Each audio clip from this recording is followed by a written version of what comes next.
2025 will go down as a very interesting year in politics, but maybe it was just a setup for an even bigger year in 2026. A governor election is on the horizon. Many believe the incumbent has eyes on another prize while he tries to win re-election. We have a one-on-one with the leading Republican and a familiar face gaining momentum. The other races will also have eyes on them and the nation checking it out, including the congressional 10th district again in PA. And what's easier to predict, the Powerball numbers or the results of the midterm elections? The answer might seem easy, but our insiders will show off their powerful prognostication skills next on a special edition of Face the State. CBS 21 News presents Face the State with Joel D. Smith, a look at the issues and politics that shape Pennsylvania. Hello there. Happy New Year. Thanks for joining us for this very special edition of Face the State. We have a political panel of insiders that is set for the final supper or something. You guys look awesome out here. And we're going to get to them in just a couple minutes because even without the president on the ballot, many eyes will be on the PA races for Congress, State House, Senate, you name it, it's huge. And the big one is governor. So let us start with that. And the leader in the clubhouse for the Republicans. Well, this should be one of the big headlines of 2026. It is the race for governor in Pennsylvania. And running on the Republican side is Treasurer Stacy Garrity. Welcome to the show. You look festive. You look ready. This is what we're talking about for the new year. You're looking the part. Thank you. Great to be with you, Joel D. Yes, yes. Was this what you'll wear, on election night if you win? Is this the winning uniform as well? I think it could be. Well, I think there's a lot of excitement around it because Pennsylvanians are ready for a change. I mean, think about it. We rank 38th economically, 39th in education, and 41st overall, and it just doesn't have to be that way. Give me a couple of things you would change then to improve those numbers. I know you're thinking about it. I am thinking about it. So first of all, we have to have some fiscal responsibility. The budget that was just passed and 4.5 months late, $50.1 billion, is almost $5 billion more than what we bring in. And so I think, first of all, we can't spend more than what we bring in. And so what I would do is unleash the natural gas that we have under our feet, and that would generate billions and billions of dollars in jobs and economic opportunity. What's that number that you're comfortable with in terms of a budget number? What would the Garrity budget look like? Just sheer numbers. What I would rather focus on is the revenue side. I'm sure that helps too. Exactly. Yeah. Exactly. But clearly, after this year, we've blown through the entire surplus, so what's left? The rainy day fund. And you should never use the rainy day fund to plug a budget hole. A lot of people think it's going to have to be next year if it's anywhere near this number. Oh, it is. Yeah. It is. Yeah. Okay, well, let's talk about you a little bit more. So okay. People know you as the treasurer, but they should know a few more things about you. Take us through a bit of your history. Sure. So this is my first political office, so my whole life has revolved around service. And so spent 30 years in manufacturing, breaking glass ceilings for women, and 30 years in the Army Reserve, Operation Desert Storm, Operation Iraqi Freedom, Operation Enduring Freedom. How many years did you serve? 30. 30 years in all of those different pieces. Was it tough to leave? I mean, that seems like a full life right there. Joel D., I hit my mandatory retirement date, or I would have never ran for office because serving was and is the honor of my lifetime. What kind of things did you learn from the military that you bring to this part of service in this part of life? Really leadership. So loyalty, duty, respect, service, honor, integrity, personal courage, and that you have to show up, roll up your sleeves, and get the job done. I would say some of those things, although they sound admirable, don't sound like the way we describe our politicians nowadays. So do they coincide? Well, I would say that I am not a typical politician because I've only been in this game for 5 years. Yeah. But I live the Army values still 24/7, and I run my office like I ran my office in the private sector. We're solution oriented. We get the job done. But I think most would say that the office you're in now, treasurer, is the least political of the other ones out there. This would be a much bigger step, and you have to work with the legislature. You can't just make a decision and go forward. So would the politics be tough to navigate when you maybe you're just used to seeing the right way to go and trying to get in that direction? You know, I don't think so. So I'll give you an example. So when I first took office, I think I am the first row office that when the political party changed, I didn't gut the place. Okay. So I kept everybody because I don't see Republicans, I don't see Democrats, I see people that want to serve hardworking Pennsylvanians. Trump makes a decision at the federal level. It affects the states. We know that. And he's been part of a group of Democrats who have been suing the federal government for those things. Would it be different for you? Yes, unfortunately, the governor is more interested in taking the president to court instead of taking criminals off the street. And I would absolutely be cooperative with the president because I think there's so much more that we can do together if we do cooperate. Do you think the president's right all the time? Nobody's right all the time, but I think he's doing what he thinks is best for Pennsylvania and the American people. You were in the Poconos with him. What were some of the things that you heard that really you think can make Pennsylvania better? Well, no tax on tips, no tax on overtime, no tax on Social Security. I mean, there's a lot, but there's a lot more to do, and he knows that. What would be a goal for you? You win, let's say. So what's one of the things that you're going to focus on that wants to be your hallmark? School choice and really unleashing the energy that we have underneath our feet. Okay. Because again, just job creation, lowering down our utility costs, which are just spiraling. Look at electric. What's your strategy to try to cut into the numbers right now? If you look at the polls, he's out in front of you. It's early, we know that, but it is a head start that he seems to start with. Well, you know, he's never been challenged, and there's never even been an ad run against him. And so we have to get the message out, the message that he believes that biological males should compete against our girls in sports. He's for gender-affirming care for trans little kids using your taxpayer dollars, no work requirement, and, oh, by the way, we're broke. When it comes to, he got challenged by Doug Mastriano last time, we know that. Sure. What would be different this time? How would you run maybe differently to have a better conclusion and a result? Well, you know what, we're out there right now, we're talking to everybody, raising money, making sure that we get the message out there that, Pennsylvania's mediocre. And it doesn't have to be that way. And I think we've been mediocre for so many years that people don't even think about it. And we should be leading the nation. We have the best world-class people, industries, and abundant natural resources that are the envy of the world. One of the controversies with him recently has been the security upgrades done at his personal home in Montgomery County. I think everyone wants our leaders safe. Yes. How do you feel right now? I mean, you could be one of the people are talking about in terms of, do you feel safe running for office? Some people are not running for office because they feel they don't want the burden of potential danger coming their way. So let's start with that piece of it. How do you feel about the extra scrutiny that will come your way because you're the candidate? Well, I think if somebody has to find where I live, then they've gone to a lot of trouble. Because I'm from very rural Pennsylvania.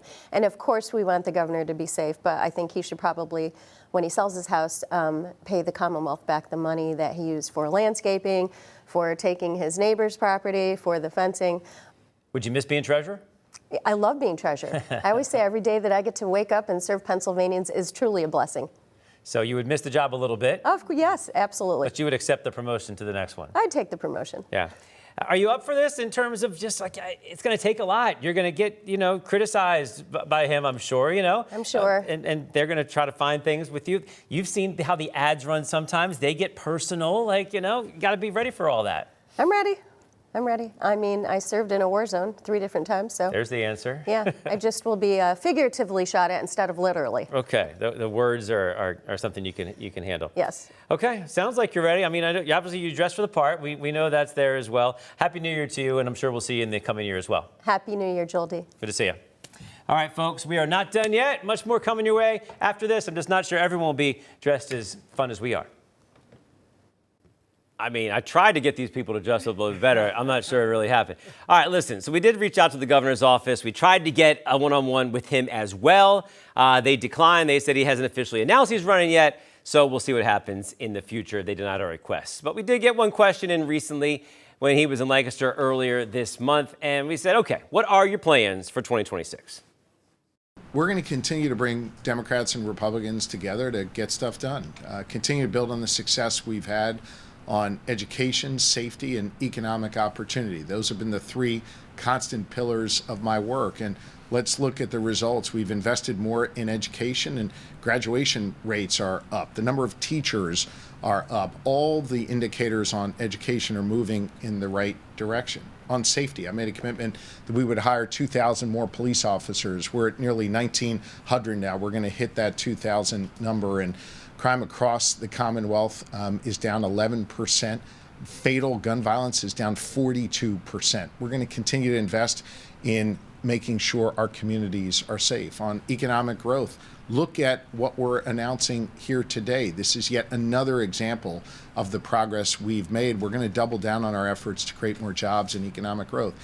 We've been responsible in terms of the work that DC has done with companies for 18,000 new jobs. That doesn't even include the 250 that are here at Eurofins. In addition to that, as I said before, we've got the only growing economy in the Northeast. We've cut taxes 7 times and made critical investments. And our state is quite healthy. While other states around us are dealing with deficits, we've got an $8 billion surplus, putting us in a strong position as we go into next year to make strategic investments, continue to reduce the tax burden, put money back in people's pockets. And all the while I'm doing this, we're protecting people's fundamental freedoms, making sure that when the federal government overreaches and makes our lives more difficult, we stand up to them and continue to protect Pennsylvanians. So you're going to continue to see progress in our Commonwealth. Pennsylvania's on the rise, and I'm proud of our accomplishments that we've been able to put together. So he says the accomplishments are amazing. Pennsylvania's awesome and rising. She says it's mediocre. We'll see what these guys think. They're far from mediocre. Our awesome panel of political insiders coming your way next to react to this and make a few predictions as well. Stick around.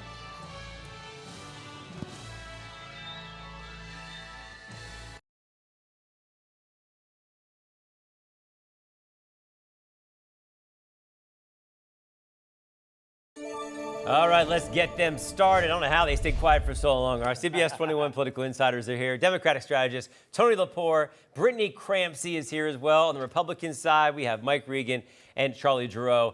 A little tag team action as we're going to go over politics right now. Let's talk about the race for governor first. All right, you just heard from the governor saying things are awesome, things are great, and then you heard from Stacy Garrity saying we're mediocre.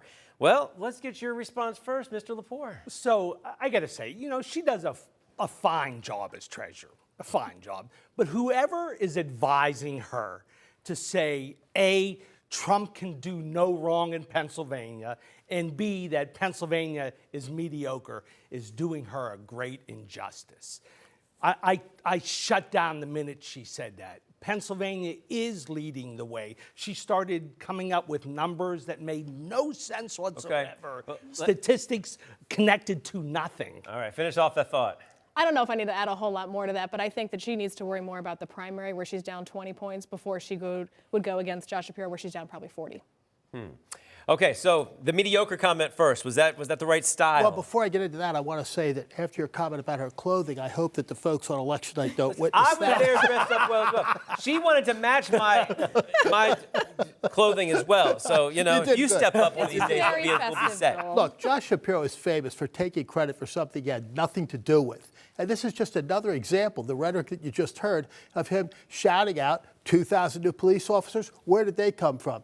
A budget surplus? Where did that come from? Mike Regan in the Republican Senate can tell you where it came from. It had nothing to do with Josh Shapiro. He tried to spend it all away and got a $50 billion plus budget, almost double what Tom Corbett's last budget was. All right, Mr. Regan, what are you saying to this? Well, it's an interesting race because you have a masterful politician in Governor Shapiro, and you have a plain-spoken war hero, someone who is not really a career politician, but somebody who has gotten the most votes of any other person who's run in Pennsylvania. Twice statewide. I think she's very formidable, and she's a very nice person. On the occasion I've had to meet her, she's a decent, very friendly person, and I think she'll resonate well with voters. I really think she has a shot here. I really do. Okay, let's get to this. If Shapiro wins, does he have to win by a certain amount? If, like many say, probably a lot of you, that he's looking for another role as well somewhere, will that be looked at by the national media about how much he wins by if he does? I think he's probably going to try to roll it up a bit, would be my guess. What are you thinking on that? What's the number? Oh gosh, I can't even begin to guess. Do you have a but number in mind? Yeah, I think if he's really got these national ambitions that he likes to think about and other people like to talk about, he's got to hit 55%. What's your thought on that? I think he wins by 10. He holds the Pennsylvania House. He flips the state Senate, and he carries 4 congressional seats to flip the U.S. House. That would be a game changer right there. 4 would be a lot. Let's talk about the Doug Mastriano factor. Of course, he could run as well. What are we hearing on the Republican side? Doubt that he's going to run. If he does, folks need to remember that in the last primary, it was a multi-candidate situation where 45% of the vote could win. I don't see Doug Mastriano being able to get above that. You can't win a one-on-one with. There were a lot of candidates in that one, weren't there? I can't Charlie remember Giroux? them all, but yeah, I think there was. Real quick. I think that at the end of the day, Doug Mastriano is a good, strong Republican. I think he'll do what's right for the party, and I think him running is not what's right for the party. I think our best chance of winning is with Stacy Garrity, and I think he'll realize that and he'll come to a sense. What about Lieutenant Governor? If he jumped in there, would that be something you would be okay with? I'm okay with that. I'm okay with running against his record last time. Pennsylvanians chose the very opposite of what the Mastriano vision for Pennsylvania was. But he received the vast plurality of votes in a 7-way primary. Who's to say that he would get fewer when there were fewer choices? He has not diminished his profile at all. It's very interesting, and how this plays out is going to be a part of how the entire race ends up playing out. All right, we're going to talk about some other things coming up here, several other races to get to this year. Could PA shift the balance of power in Congress? You heard us talk about this a little bit. 4 seats would be a lot. There's at least 3 vulnerable ones that we're going to get into here soon moving forward. And 3 folks recently went against their party as well for a very specific topic that we're going to talk about too.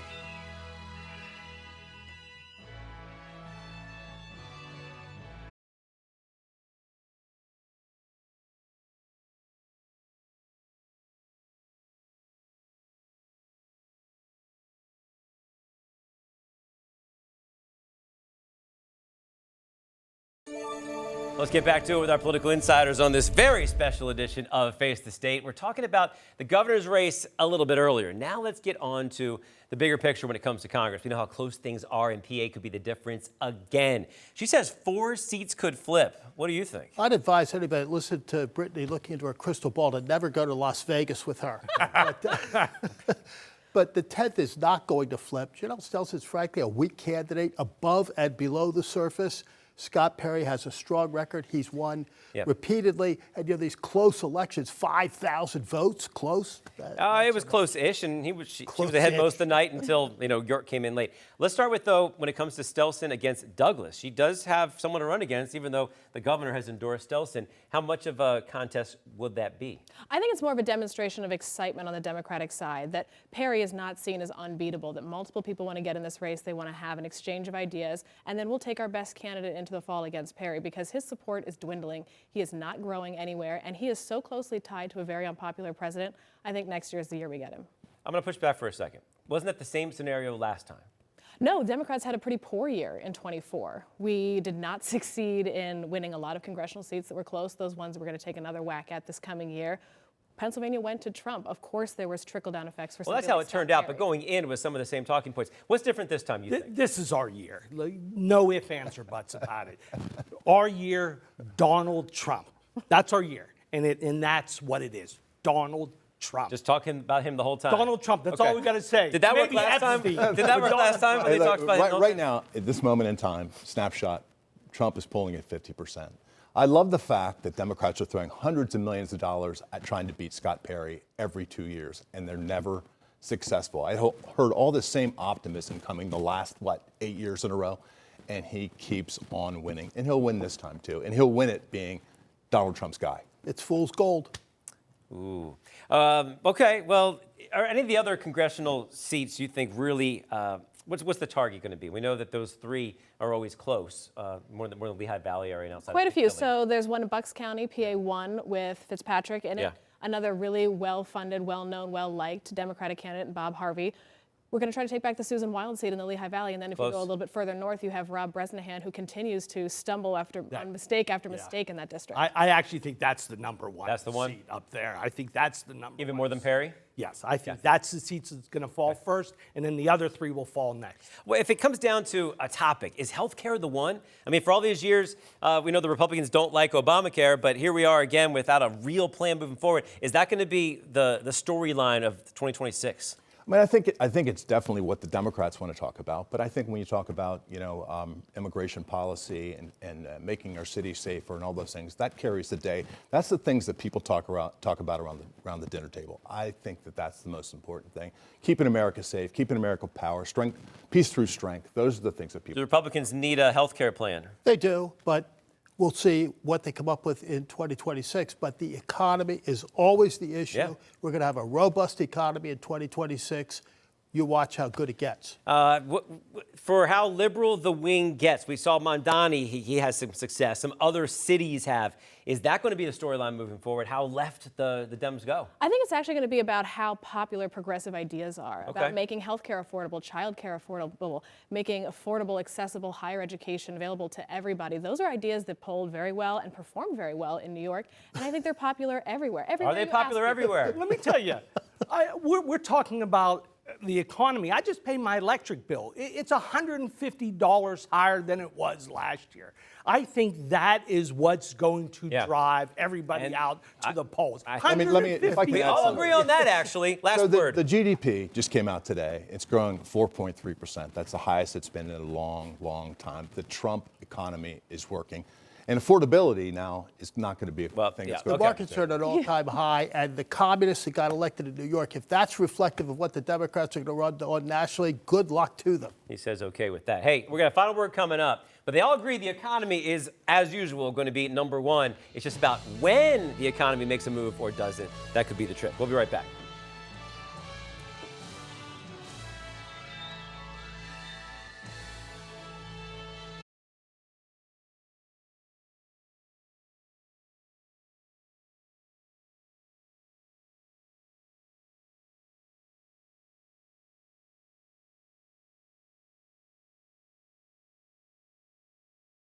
All right, thanks for joining us, everybody, on this special edition of Face the State. We will see you guys next year. Some parting gifts. We're going to take apart the set as we speak. Thank you very much. Merry There you Christmas. go, my friends. Look at this. And there you go. I want the chocolate. As well. All the chocolate gets to go as well. Folks, have a great 2026. We'll be talking about it for sure. There you go. Thank you. Happy New Year. Thank you. Enjoy. I do have these. Yeah, bye-bye.